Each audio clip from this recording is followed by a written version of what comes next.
నమస్కారం. ఈరోజు మనం భారతదేశంలోని అత్యంత ముఖ్యమైన నదులలో ఒకటైన మహానది ప్రయాణం గురించి తెలుసుకోబోతున్నాం. దాని పుట్టుక చాలా సాదాసీదాగా ఉన్నప్పటికీ సముద్రంలో కలిసే వరకు దాని కథలో జీవముంది, విధ్వంసముంది, ఇంకా మానవ మేధస్సు కూడా ఉంది. మొదట్లోనే ఒక ఆసక్తికరమైన ప్రశ్న కదూ. అసలు ఒకే నది ఒకేసారి ఒక ప్రాంతాన్ని నాశనం చేసే దుఃఖదాయినిగా, అదే సమయంలో లక్షల మందికి జీవనాధారంగా ఎలా ఉండగలుగుతుంది? మహానది కథంతా ఈ రెండు అంశాల చుట్టూనే తిరుగుతుంది. సరే, మరి కథ ఎక్కడ మొదలవుతుందో చూద్దాం. ప్రతి గొప్ప నదిలాగానే మహానది ఆరంభం కూడా చాలా నిరాడంబరంగానే ఉంటుంది. అది పుట్టింది మధ్య భారతదేశంలోని ఛత్తీస్గఢ్లో పచ్చని సిహావా కొండల్లో. అక్కడే ఒక చిన్న ప్రవాహంగా తన సుదీర్ఘ ప్రయాణాన్ని మొదలుపెడుతుంది. కాని అది అక్కడితో ఆగదు, ఒక మహానదిగా మారడానికి సిద్ధమవుతుంది. సరే, పుట్టుక గురించి చూశాం కదా, మరి దీని సైజెంత, దాని స్కేలేంటో ఇప్పుడు చూద్దాం. ఎందుకంటే దాని ప్రవాహ మార్గం, అది ప్రభావితం చేసే ప్రాంతం చాలా చాలా పెద్దది. 851 కిలోమీటర్లు. అబ్బా, ఎంత పెద్ద దూరమో కదా! ఇది పుట్టిన దగ్గర్నుంచి బంగాళాఖాతంలో కలిసే వరకు ప్రయాణించే దూరమన్నమాట.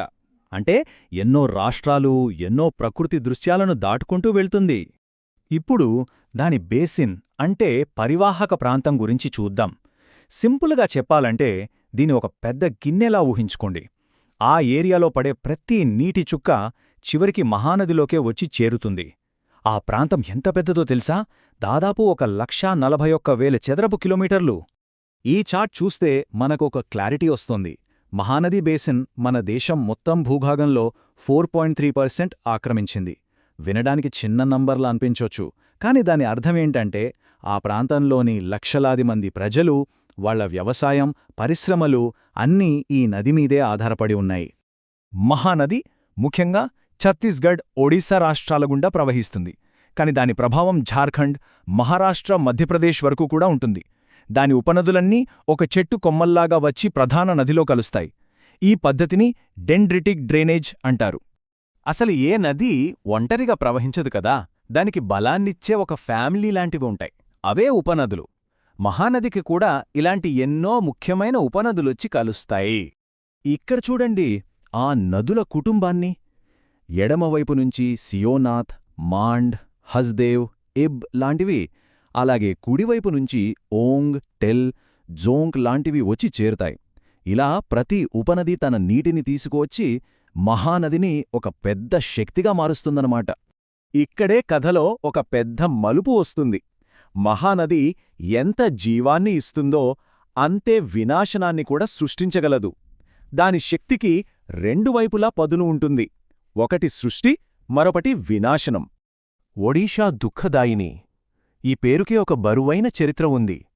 ఒకప్పుడు మహానదినే ఇదే పేరుతో పిలిచేవాళ్లు. దాని వెనుకొక చాలా పెద్ద, విషాదకరమైన కారణముంది. దానికి కారణం దాని అదుపులేని శక్తి. ఒకప్పుడు ప్రతి వర్షాకాలం ఒక పీడకలలా ఉండేది. మహానది ఉగ్రరూపం దాల్చి ఒడ్డులు దాటి ఒడిషాలోని లోతట్టు ప్రాంతాలను మొత్తం ముంచేసేది. ఈ వరదల వల్ల తరతరాలుగా అంతులేని నష్టం, కష్టాలు ఎదురయ్యాయి. మరి ఈ విధ్వంసాన్ని చూస్తూ మనుషులు ఊరుకుంటారా? లేదు. దానిని అదుపులోకి తేవడానికి భారీ ప్రయత్నాలే జరిగాయి. ఫలితంగా మహానదిపై కొన్ని అతిపెద్ద ప్రాజెక్టులు కట్టారు. ఒడిస్సాలోని హిరాకుడ్ డ్యాం అందరికీ తెలిసిందే. అలాగే ఛత్తీస్గఢ్లో రవిశంకర్ సాగర్, హస్దేవ్ బాంగోల్ లాంటివి కూడా చాలా కీలకం. ఇప్పుడు మనం నది ప్రయాణంలో చివరి అంకానికొచ్చేశాం. ఇక్కడ మహానది తన పూర్తి వైభవాన్ని చూపిస్తుంది. సముద్రంలో కలిసే ముందు ఒక అద్భుతమైన దృశ్యాన్ని సృష్టిస్తుంది. ఆ ప్రాజెక్ట్లో ఒకటైన హిరాకుడ్ డ్యాం గురించి ప్రత్యేకంగా చెప్పాలి. ఇది మామూలు డ్యాం కాదు. ఇది ఆసియాలోనే అతిపెద్ద మానవ నిర్మిత సరస్సును క్రియేట్ చేసింది. ఆలోచించండి, ఒకప్పుడు దుఃఖదాయినిగా ఉన్న నదిపై మానవ ఇంజనీరింగ్ సాధించిన ఎంత గొప్ప విజయమో కదా ఇది. ఇక తన ప్రయాణం చివర్లో బంగాళాఖాతంలో కలిసే ముందు మహానది వేగం తగ్గి ఒక విశాలమైన డెల్టాను ఏర్పరుస్తోంది. అంటే ఇక్కడది ఒకే నదిగా కాకుండా ఖట్జ్జోరీ, దేవి లాంటి అనేక పాయలుగా విడిపోతోంది. ఈ ప్రాంతమంతా చాలా సారవంతమైనది, వ్యవసాయానికి ఒక స్వర్గధామం లాంటిది. కాబట్టి మహానది కథ మన ముందు ఒక పెద్ద ప్రశ్ననుంచుతుంది. మనం నదుల శక్తిని నియంత్రించి వాటిని మనకు అనుకూలంగా మార్చుకుంటున్నాం. కానీ పెరుగుతున్న మానవ అవసరాలకు, ప్రకృతికి మధ్య ఆ సున్నితమైన బ్యాలెన్స్ను ఎలా సాధించాలి? ఇది కేవలం మహానదికి సంబంధించిన సవాలే కాదు, మనందరిది. దీని గురించి ఆలోచించండి.